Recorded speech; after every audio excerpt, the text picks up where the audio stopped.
बिस्मिल्लाहिर्रहमानिर्रहीम। नाज़रीन, मैं हूं जावेद बलोच और उम्मीद है आप लोग खैरियत से होंगे। बात चलती है मुज़ाकरात की, बात होती है बातचीत की और मामलात को आगे बढ़ाने की, लेकिन अपोजिशन की तरफ से आज फिर ऐलान किया गया एक नई तहरीक का।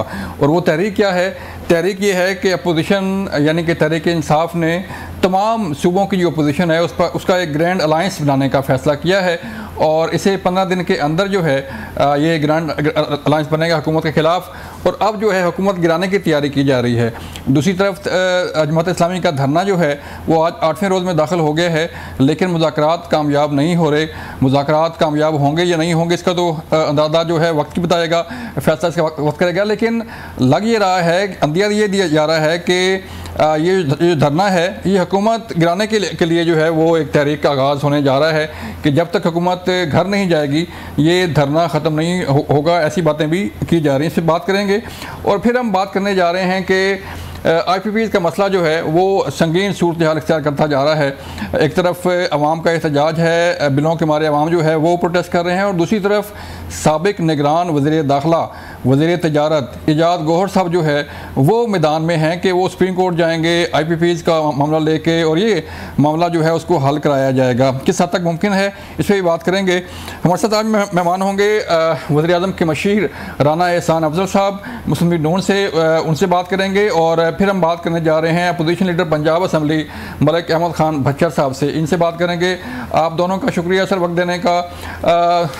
राना साहब, मैं आपकी तरफ आ रहा हूँ सर कि अब अपोजिशन ने बिलाखिर पहले तो कभी उमर अयूब साहब ने पहले मरले में जो है कहा कि मुस्लिम लीग नून की हुकूमत जो है ये चाहती है कि तहरीक इंसाफ का और जो है वो फ़ौज का टकराव हो, नून लीग लड़ाना चाहती है। अब जो है हमने देखा कि कहा गया कि फ़ौज अपना नुमाइंदा मुकर्रर करे कि बातचीत की जाए, लेकिन अब थर्ड फेज़ में सर ये कहा जा रहा है कि अपोजिशन का ग्रैंड अलायंस बनेगा और ये ग्रैंड अलायंस जो है वो पूरे पाकिस्तान से इकट्ठा होगा और हुकूमत गिराने के लिए ये एक नई तहरीक होगी। तो किस हद तक तैयार हैं सर? देखिए, खान साहब जो हैं वो डेस्परेट हैं और डेस्परेशन में वो रोज अपना बयान बदलते हैं और उनको कुछ समझ नहीं आ रही वो क्या करें। कभी कहते हैं मैं गिरबान पकड़ूंगा, छोड़ूंगा नहीं, कभी वो मिन्नतों तरलों पे आ जाते हैं। अब उन्होंने ग्रैंड अलायंस की बात कर दी। देखिए, अचल साहब को पहले भी इन्होंने जो है वो नुमाइंदा मुकर्रर किया था और फिर वहां से कारपेट खींच दिया उनके पैरों के नीचे से। तो ये कंफ्यूजन के अंदर ये सारी बातें कर रहे हैं क्योंकि उनको पता है कि एक तो सोशल मीडिया के हवाले से जो हकायक आए हैं कि जो एंटी स्टेट एजेंडा PTI जो कर रही है। और देखें, बात ये है कि इन PTI ने डिलीवर क्या किया?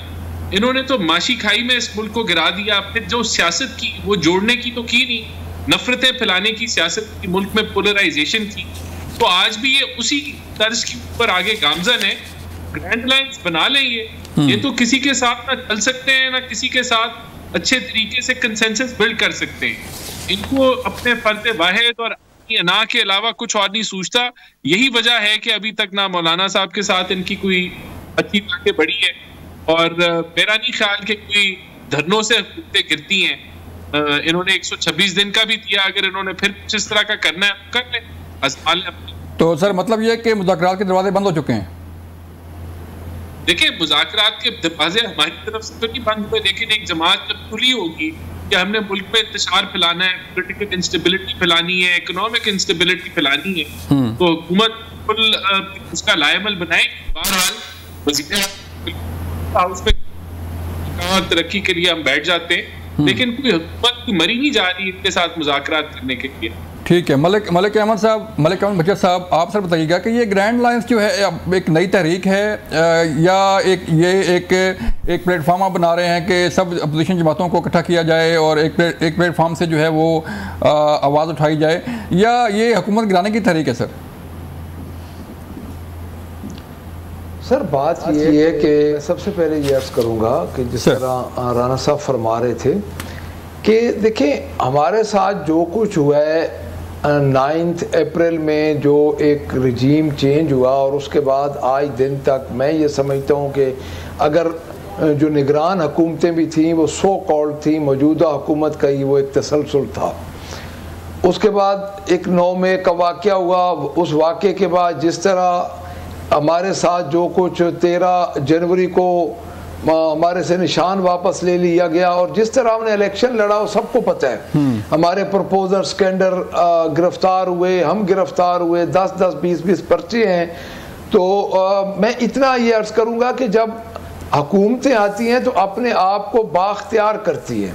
ठीक है, चलो जिस तरह से भी ये हुकूमत आ गई, इनकी दो जगह पे पंजाब में और मरकज में इनकी हुकूमत है, और हम ये कहते हैं कि फॉर्म 47 के जरिए आई है, ये कहते हैं जेन्युइन तरीके से आई है।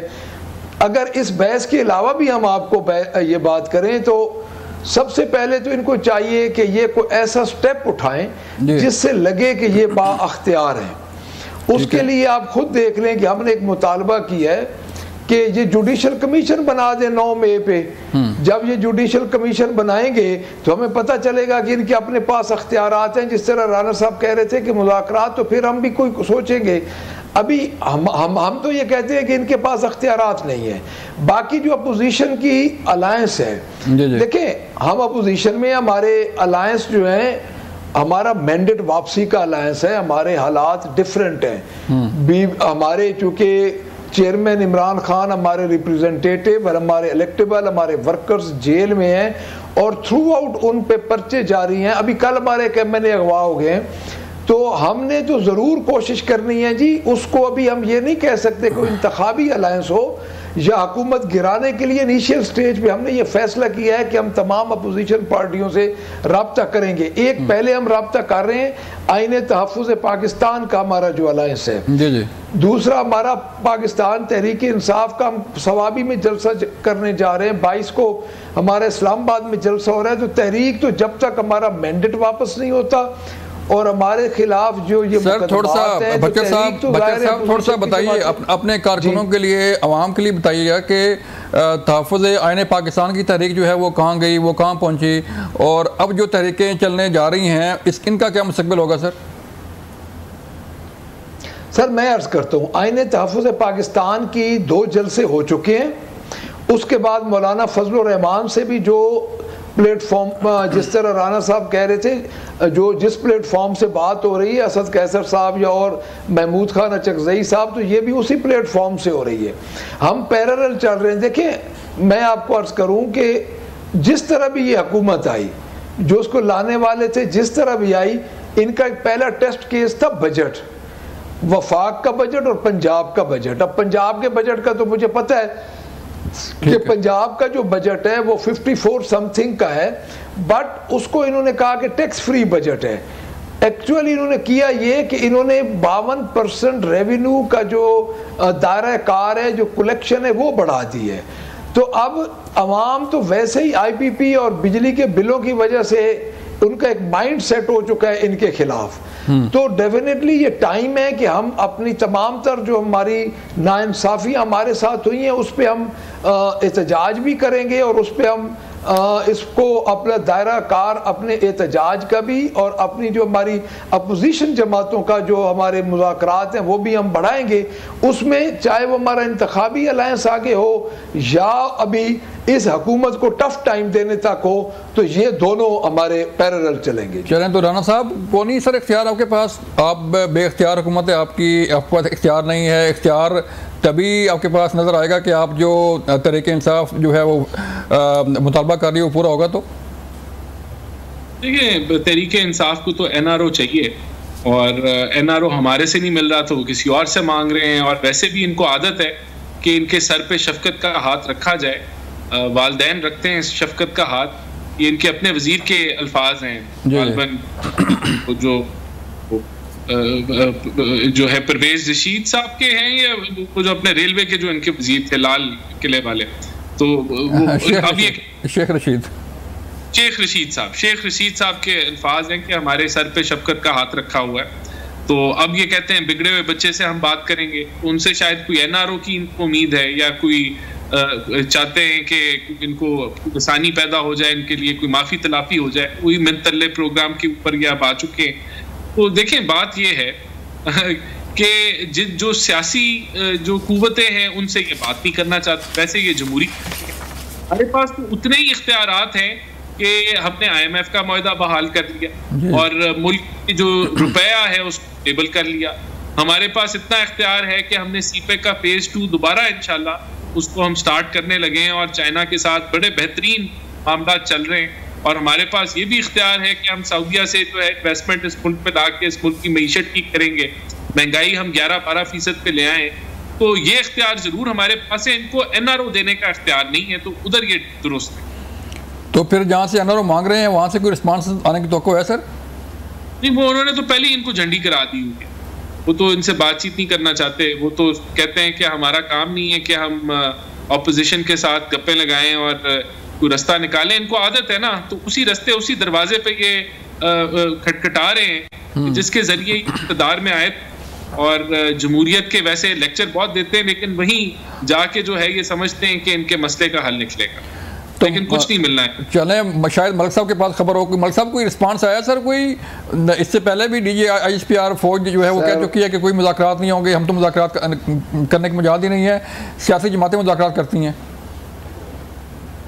जी मलिक साहब, मैं राना साहब को ये अर्ज़ करूँगा, भाई हैं, कि जिस तरह उन्होंने कहा ना कि वो तो चलो और जमात के थे, एक वज़ीर थे शेख रशीद साहब, उनका हमारे साथ अलायंस था, बट मैं थोड़ी सी तारीख दोहरा दूँ, राना साहब की मालूमात में इजाफा कर दूँ कि खुद इनके मियाँ नवाज शरीफ ने जनरल ज़िया-उल हक को अपना रूहानी बाप कहा था, एक टाइम था, और वो रिकॉर्ड का हिस्सा है। तो जिस तरह 90 का IGI बना, और जिस तरह सर 85 में जब 88 में असेंबलियाँ टूटी थी, तो उस वक्त केयर टेकर ये पहली दफ़ा था कि असेंबली भी उसी चीफ मिनिस्टर की गवर्नमेंट की टूटी और वही चीफ मिनिस्टर साहब केयर टेकर भी थे 88 में। तो ये चीज़ें तो साथ साथ देखिए, मैं सिर्फ इनकी मालूमात में मैं इजाफा कर रहा हूँ कि अगर मेरे भाई को नहीं पता तो रूहानी बाप तो खुद इनके अपने लीडर ने माना हुआ था। हमारा तो चलो एक कोलेशन गवर्नमेंट के एक थे मिनिस्टर थे, उन्होंने शायद कहा होगा।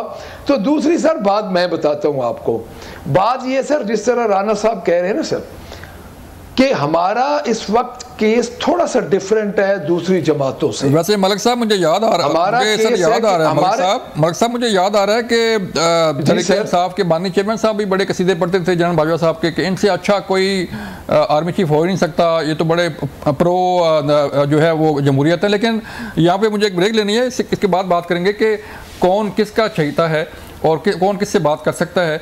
मिलते हैं ब्रेक के बाद।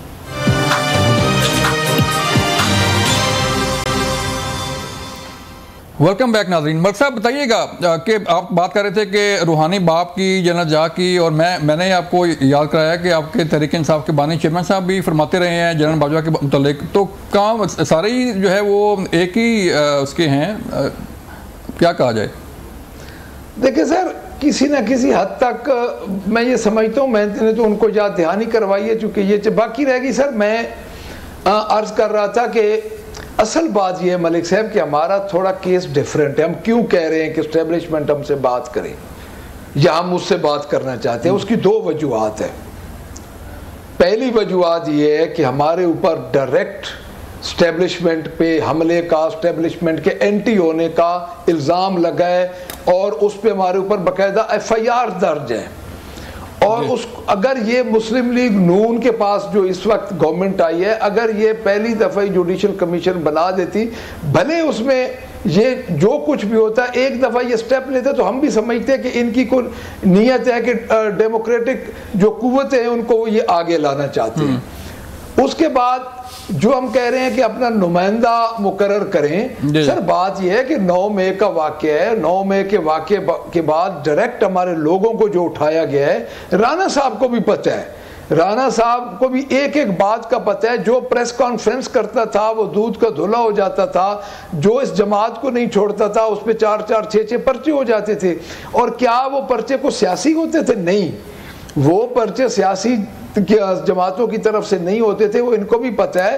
क्योंकि आज दिन तक आप देख लें कि पंजाब में CS और IG वही बैठे हैं जिन्होंने पिछला साल पूरा गुजारा है। और उसके बाद जो उस वक्त के वजीर दाखिला थे उनको चीफ मिनिस्टर बना दिया गया बलोचिस्तान का। देखें, हम इसलिए कह रहे हैं कि हमें एक फरीक बना दिया गया एस्टेब्लिशमेंट के खिलाफ। अगर हमारी लड़ाई होती सिर्फ सियासी लड़ाई मुस्लिम लीग नून के साथ होती। देखिए आज मुस्लिम लीग नून और पीपल्स पार्टी इकट्ठे हो चुकी है, हम मौलाना फजलुर रहमान से बातचीत कर रहे हैं, तो इनकी चूंकि उस वक्त सियासी लड़ाई थी, जितनी भी इनकी लड़ाई एक्सट्रीम हद तक गई पीपल्स पार्टी के साथ, लेकिन सियासी जमातें हो जाती हैं, लेकिन हमें जिस कटहरे में इन्होंने खड़ा किया है, हम ये बावर करवाना चाहते हैं कि हमारी लड़ाई उनके साथ नहीं है, हमें उस लड़ाई में धकेला गया है। तो अब उसमें हम ये चाहते हैं कि हमारा क्योंकि इनको लाने वाले भी वही, हमारे से तो हमारा निशान ही छीन लिया गया।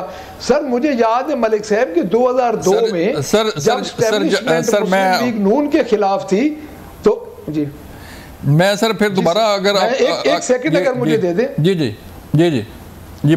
तो उस वक्त पंजाब में जब एस्टेब्लिशमेंट मुस्लिम लीग नून के खिलाफ थी, जब मियां साहब बाहर गए थे, तो उस वक्त सिर्फ 17 सीटें थी पंजाब में, हमने तो मोर देन 100 सीट्स ली हैं और हमने तो सिंगल लार्जेस्ट पार्टी है हम मरकज में, और एक सूबे में हमारी हुकूमत है। तो अगर हम ये कहते हैं कि हम उनसे बातचीत करना चाहते हैं जिनको और हमें एक मुकाबले में खड़ा कर दिया गया, तो मेरे ख्याल में ये कोई इतनी अनहोनी बात नहीं है। मियां साहब का भी लंदन प्लान है, मियां साहब के भी सारे मामलात आपके सामने हुए हैं, तो उसके ये अगर कोई 2-4 महीनों में ऐसा कदम उठाते कि हमें लगता कि ये इनके पास अपना अख्तियार है, तो डेफिनेटली सियासी जमातें बातें करती रहती हैं, मुज़ाकरात करती रहती हैं, कोई ऐसी बात नहीं है। बट ये चूंकि आए हुए हैं, इनको एक छतरी के नीचे हैं, तो वही छतरी चला रही है इनको, तो हम उसी छतरी के साथ क्यों ना बात कर लें जी। ये सीधी सी मैंने तो खुल चले राना साहब वो तो कह रहे हैं जी कि हम उस छतरी से बात करना चाह रहे हैं जिसके पास जो है वो अम्ब्रेला है, जिसके नीचे आप लोग खड़े हुए हैं। और मुझे मैं याद कराना चाह रहा था मलिक अहमद साहब को दोबारा कि जब बनी गला में जहाज़ भर भर के आ रहे थे तो वो कौन ला रहा था। राना साहब से रोशनी डालिएगा कि मामलात को सुलझ सकते हैं, ये वैसे ही चलते रहेंगे सर? देखिए बात ये है कि इन्होंने बताया 88 की बात की, 90 की बात की, लेकिन उसके बाद सियासतदान बहुत कुछ सीख गए थे और फिर मिसाल के जो है वो जमहूरियत भी साइन हुआ, वो परफेक्ट नहीं था, उसमें बड़े फ्लॉज होंगे, उसकी अमल जो करने में भी कोई कोताहियां गलतियां होंगी, लेकिन बहुत बड़ा स्टेप आगे था। लेकिन जो 2018 में हमने जो सीखा 20-25 साल लगा के, वो सारा कुछ जो खान साहब के तजर्बे को, प्रोजेक्ट को जब नाफिज किया गया इस मुल्क के अंदर इस्टेब्लिशमेंट और जुडिशरी के कांधों पे रख के, तो बिल्कुल जो मुल्क की दोबारा देखी गई, तो ये इन्होंने जो जमहूरियत को जो इन्होंने धक्का और जो चोट पहुंचाई है, जो हमने जितना सीखा उसको फिर हमने गवा दिया, तो बड़ी अफसोसनाक बात है। आज ये 88 की बात कर रहे हैं, अब तो जो 88 में पैदा हुए थे वो भी हो गए मेरे ख्याल से तकरीबन 36-35 साल बड़े हो गए हैं सर, बड़े हो गए हैं, तो अब तो ये बड़ी पुरानी बात है। उसके बाद जो सीखा वो खान साहब ने भुला दिया और रिवर्स मार दिया, और जो सियासी स्पेस 2018 में थी, मेरे ख्याल से शायद ही पाकिस्तान की तारीख में वो जितनी जमहूरियत स्ट्रेंथन हुई थी और जिसको खान साहब के प्रोजेक्ट ने तबाह किया। बहरहाल देखिए, रास्ता तो एक ही होता है कि सियासी जमातें मिलके बैठे, लेकिन उस रास्ते में खान साहब बिलीव नहीं करते, इसलिए रास्ता मुश्किल है। और बात ये खान साहब के भूल जाते हैं और उनकी जमाती है कि उन्होंने बहुत सारे बड़े बड़े कारनामे अंजाम दिए हैं। उन्होंने जो है वो फॉरेन फंडिंग से लेके पेट्रोल बम मारने से लेके फिर साइफर के ऊपर तमाशा लगाने के से लेके आपकी अपनी खारजा पॉलिसी को धचके मार के, फिर आपने IMF को खत लिखे, GSP प्लस को सैबोटाज किया, 9 मई के वाकयात किए, तो बहुत कुछ ऐसा है कि इससे वैसी बातचीत नहीं होनी चाहिए। लेकिन क्योंकि ये असेंबलियों में है, हुकूमत समझती है एंगेज करने की जरूरत है, लेकिन ये इनके अंदर ये चीज मौजूद ही नहीं है कि पॉलिटिकल कंसेंसस हो और मुल्की मफाद में सियासतदान बैठे, तो ये मुश्किल लगता है। तो सर अब क्यों लड़ा रहे हैं उन्हें जो है वो फौज के साथ, ये बाकी इदारों के साथ? वो कहते हैं ये 9 मई होना था, वो हो गया, अब नून लीग जो है वो हमें लड़ा रही है उनसे। देखिए, मीर जाफर, मीर सादिक हमारे अल्फाज तो नहीं है ना, इनके अल्फाज हैं। हमने तो नहीं कॉल दी थी कि अब तो इसका एतराफ़ भी कर लिया है कि GHQ और फौजी तंसीबात के सामने जाके जो है वो धरने दें और मामलात करें, तो सारे खान साहब के। और फिर जब ये हो गया 9 मई, तो जश्न हमने तो नहीं कहा था कि आप जश्न मनाएं, खुशियां मनाएं, जितने ये खुश थे कि हमने बड़ा कारनामा दे दिया, और इनको फिर सलामियां भी पेश हुई कि गुड टू सी यू, और मर्सिडीज दी गई 9 मई के वाकयात के बाद कि आप मर्सिडीज में आए, आपने 9 मई का वाकया किया है। और कोर्ट की प्रेमिसेस में इन्होंने कहा कि अगर मुझे दोबारा गिरफ्तार किया तो फिर यही कुछ होगा। तो बड़े खुश थे ये। तो बाद में पता चला कि ये काम खराब हो गया और अब पकड़ दकड़ शुरू हो गई है। तो देखें, ये यहाँ अपने अमाल की वजह से पहुंचे और ये समझते हैं कि ये बड़े पॉपुलर हैं और इनको कोई वोट पड़ गए 8 फरवरी, तो उस वजह से उनके जो गुनाह है वो भूल गए। अगर आप क्राइम करते हैं तो वो क्राइम अलहदा उसका है, वो मामला चलते हैं और वोट अलहदा है, दो चीजों को मिक्स नहीं कर सकते। बहरहाल पाकिस्तान ने आगे बढ़ना है। अगर ये समझते हैं कि इन्होंने जोड़ने की सियासत करनी है तो बिल्कुल जगह है, लेकिन अगर ये तोड़ने की सियासत करेंगे तो हुकूमत इस चीज को रद्द भी करेगी और इस पे एक्शन भी लेगी और इसकी गुंजाइश नहीं निकलने देगी। चलें राणा साहब, यहाँ मुझे एक ब्रेक लेनी है और फिर हम बात करेंगे वापसी पे जब आएंगे ब्रेक के बाद के कानून साजी जो हो रही है उसका क्या रिजल्ट आएगा और क्या सुप्रीम कोर्ट के फैसले पर अमल दरामद रुक सकता है, इससे बात करेंगे। मिलते हैं ब्रेक के बाद। वेलकम बैक नाज़रीन।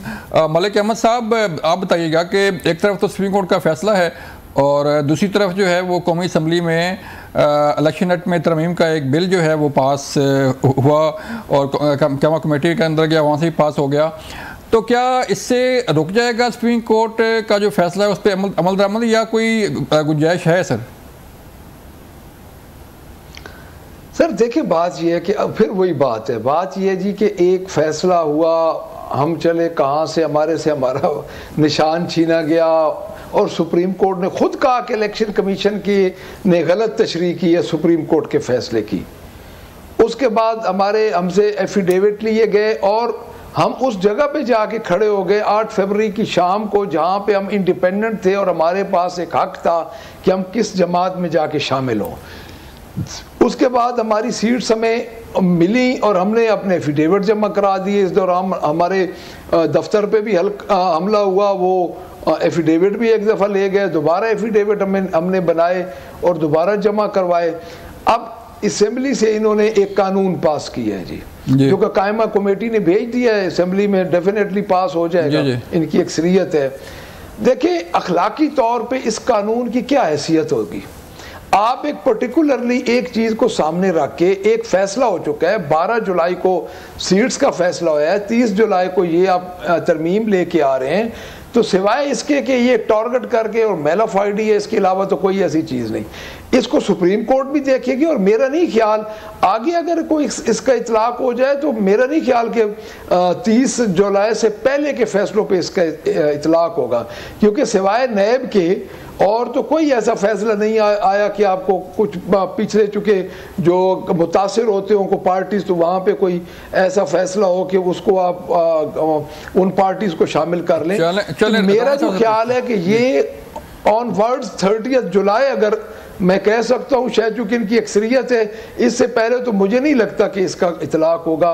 बाकी सुप्रीम कोर्ट में हम जाएंगे जी, इसके खिलाफ डेफिनेटली जाएंगे, क्योंकि हम इफेक्टिव हैं, हम एक पार्टी है जी। तो राणा साहब, ये थोड़ा सा समझाइएगा सर कानून कि ये जो जैसे अमर साहब बात कर रहे हैं कि इसका इतलाक कब से होगा? अगर ये कानून जो है वो पास होता है और कानून बनता है तो इसका इतलाक जो है वो इससे पहले जो फैसले आ चुके हैं या जो मामलात हो चुके हैं उस पर भी होगा सर, या आने वाले पे? देखिए, इसका इतलाक तो हमने लिखा है इस कानून में पहले से होगा और लागू होगा, लेकिन जो इसके अंदर चीज समझने की है कि कोई तरमीम नहीं की, इसके अंदर नई अमेंडमेंट नहीं की गई। जो पुराने कानून है, जो उनकी स्पिरिट है, उन्हीं को जो है रीइंफोर्स किया गया, ठीक है, उसी को जो है वो कहा गया है कि ये जो कानून और आइन जो है वो ये कहता है कि आप जो है वो एक ज्वाइन कर लें तो फिर उससे निकल के दूसरी पार्टी में नहीं जा सकते, और इससे 2 और सिक्के, तो वो रीइंफोर्स कर रहा है और मेरे ख्याल से याद दहानी कर रहा है जिन लोगों को भूल गया है कि कानून क्या था, तो उनको वो अजबर याद करवा रहा है। तो मेरे ख्याल से असेंबलियां जो हैं वो कानून साजी करने के लिए बनती हैं, असेंबलियों से ही कानून साजी होती है, और जो अदालतें हैं उनका काम तशरीह करना होता है, उनका काम कानून बनाना, तब्दील करना, उसमें रद्दोबदल करना, कौमे को फुल स्टॉप से तब्दील करना नहीं होता। तो ये एक बिल्कुल पार्लियामेंट का फैसला है, पार्लियामेंट की मेजॉरिटी इसको पास करेगी तो ये लागू होगा और पहले से लागू होगा। अच्छा राना साहब, एक बड़ा अहम मामला जो है वो चल रहा है IPPs का। आप हुकूमत हैं और आपके ज़ाहिर बात है निगरान वज़ीर का दाखिला थे, तिजारत थे गौर एजाज साहब, वो सुप्रीम कोर्ट भी इस मामले को लेके जा रहे हैं। तो क्या इसको रिविज़िट किया जा सकता है इन एग्रीमेंट्स को? आप चूँकि गवर्नमेंट में हैं, आप बेहतर बता सकते हैं कि आखिर ये इसकी जो नोयत है वो क्या है सर? देखिए, हुकूमत तो बिल्कुल रिविजिट कर रही है 1994 के IPPs के मुआहदों को भी और 2002 के मुआहदों को भी, और बाद में भी उसके भी है। उसके लिए भी जो है डेट की प्रोफाइलिंग के लिए हुकूमत ने एक वक्त चाइना भेजा जिसको मुस्बत इशारे मिले। तो हुकूमत तो हर वो अहकाम कर रही है कि जिससे कोई बिजली के अंदर, बिजली के महकमे को बेहतरी आए, आम आदमी की जिंदगी में बेहतरी आए। लेकिन सवाल ये उठता है, एजाज गौहर साहब जो हैं, ये जो रोज टीवी पे आके तमाशा लगाते, क्या इन्होंने नींद की गोलियां खाई हुई थी जब ये वजीर दाखिला थे इस मुल्क के, जब ये वजीर कॉमर्स थे, फेडरल वजीर कॉमर्स थे इस मुल्क के? क्या ये सो रहे थे? क्या तब इनको IPPs का भूल चुके थे कि वहां इक़दामात जब आप इक़्तिदार में थे और आप हर फैसला कर सकते थे तो तब आप खामोश थे, आपने कोई फैसला नहीं किया। और आज आप भी ड्रामा रचा रहे हैं कि अवाम को आप जो है वो आगे लाइन में लगा रहे हैं। फोरेंसिक ऑडिट तो पहले ही कर रहे हैं, हम तो नहीं घबराते इस चीज से, और ना हमारे पास चीजें जिसको हमने छुपाना है। और यही बात PTI के लिए कि भाई 4 साल आप इक़्तिदार में थे, अगर कोई कैपेसिटी पेमेंट आप बंद कर देते, आप खत्म पर कैपेसिटी पेमेंट देखें है क्या, पहले ये तो समझे कि ये है क्या।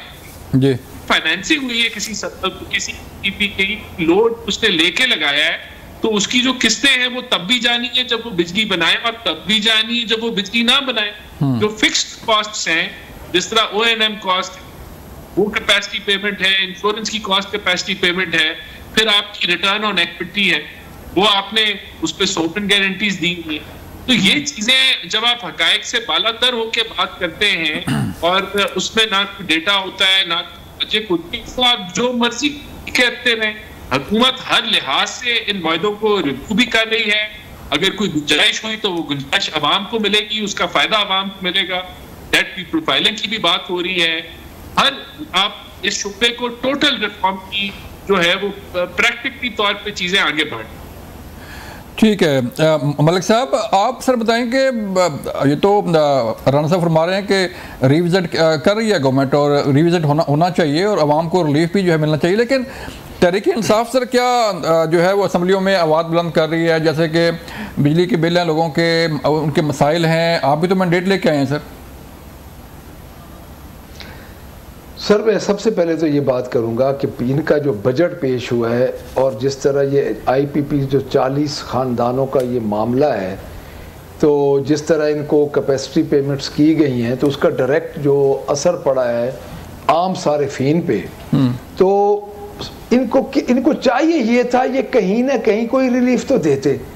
देखिए आपकी आलमोस्ट जो गुर्बत की लकीर है, जो आमदन वाले लोग हैं वो 30,000 पे हैं। अब मुझे ये बताएं, अब 1-2 पंखे और 3-4 बल्ब से जो 30,000 बिल आ जाता है, तो मैं सिर्फ इतना कहना चाहूंगा कि अगर रिविजिट कर रहे हैं तो ठीक है, बट क्या इनको बजट में नहीं ख्याल आया कि हमने आवाम का कुछ करना है? देखिए आप एक दिन बजट पेश कर रहे हैं, उसके 10 दिन बाद आप बिजली की कीमतें बढ़ा रहे हैं और कत्ल हो रहे हैं मलिक साहब बिलों की वजह से। गुजरांवाला में एक भाई ने दूसरे भाई को कत्ल कर दिया। उसके बाद आप ये देखें कि इस वक्त जो पोजीशन है कि सोलर का इन्होंने एक कहा जी कि हम सोलर दे रहे हैं, अब सोलर जो पंजाब में ये दे रहे हैं। सर मेरा सवाल भी मतलब यही था ना, मेरा सवाल भी यही था कि तहरीक इंसाफ के झंडे पे जो है वो बिजली के बिल, आवाम के बिल और जो है वो कहाँ पे हैं? आप मैंडेट की बात तो करते हैं, लेकिन आपकी तरफ से आपके एजेंडे में सिर्फ जो है वो तहरीक इंसाफ के बानी चेयरमैन को की रिहाई है या मैंडेट की वापसी है? आवाम तो कहीं भी नहीं है सर। सर हम रोज असेंबली हम लगाते हैं बाहर। पंजाब असेंबली की पोजीशन ये है कि स्पीकर साहब ने और पंजाब गवर्नमेंट ने हमारा चैम्बर बंद कर दिया है, हमारे स्टाफ वापस ले लिया है। वो हमने एहतजाज किया था, डेफिनेटली एहतजाज जमहूरियत का हुसन है और एहतजाज अपोजिशन करती होती है। जी जी। हम अगर आप मलिक साहब हमारे पास विजिट करें तो हम तो महंगाई पे ही अपनी असेंबली चलाते हैं और हमारी हर रोज, और हमारे बल्कि हमें तो बाहर मजा आ गया, हमारे तो तादाद लोगों की बढ़नी शुरू हो गई है। लोग बिल इकट्ठे करते हैं, हम तो एडजस्टमेंट मोशन हो गई, रेजोल्यूशंस हो गई, हमारा सारा महंगाई पे। और पाकिस्तान के इस वक्त मसला जो है, आप ठीक कह रहे हैं कि महंगाई है और महंगाई पे ही हमें लोग बाहर निकलेंगे। और आप देख लेंगे कि जिस तरह इन्होंने 2-4 महीनों में डिलीवर किया है तो ये गवर्नमेंट ज्यादा नहीं चलने वाली। देयरफॉर हम कह रहे हैं कि या मैंडेट वापस करें या नया इलेक्शन करवाएं। तो आज सर कोई बारिश का कोई सूरत बताइए। मौसम बड़ा अच्छा हुआ है लाहौर में, आप लाहौर बैठे हुए हैं, कोई मामला कैसे चल रहे हैं? पहली दफ़ा जो है हमने देखा कि 7 घंटे बारिश हुई है और विद इन फ्यू आवर जो है वो सारा पानी निकल गया है। सर आप सर्विस हॉस्पिटल, जनरल हॉस्पिटल और जिना हॉस्पिटल का खुद दौरा कर लें, मैं भी बाहर फिरता रहा हूँ। अभी 1 घंटा पहले तक तो पानी नहीं निकला था। मैं ताज बाग गया हूँ, इधर सब्जाजार भी गया हूँ, तो मैं बल्कि आपको वो भेज भी दूंगा जिस तरीके से पानी निकाला जा रहा था। मेरा जो ख्याल है कि अभी काफ़ी टाइम लग जाएगा। मोहतरमा चूँकि ज़्यादा उनका होता है कि मेरे साथ साथ सोशल मीडिया भी चले, टिकटॉक भी बने, तो आपको कोई गलत खबर मिली है अभी मलिक से पानी नहीं निकला। चलें तो राना साहब आप बताइएगा सर कि सूरत हाल क्या है आपकी? आप भी तो पंजाब से ही हैं और आपके हल्का भी है उधर, आप जाते हैं लाहौर, तो क्या सूरत हाल है पंजाब की? CM पंजाब के जो आज इकदाम किए गए उस लोगों ने देखे हैं कि किस तरह पानी निकाला जा रहा है?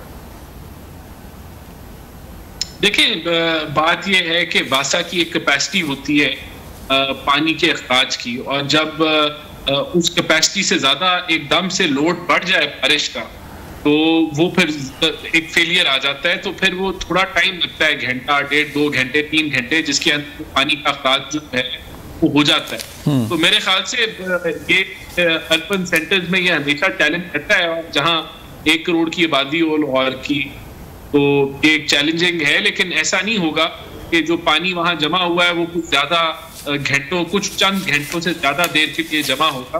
उसका जैसे ही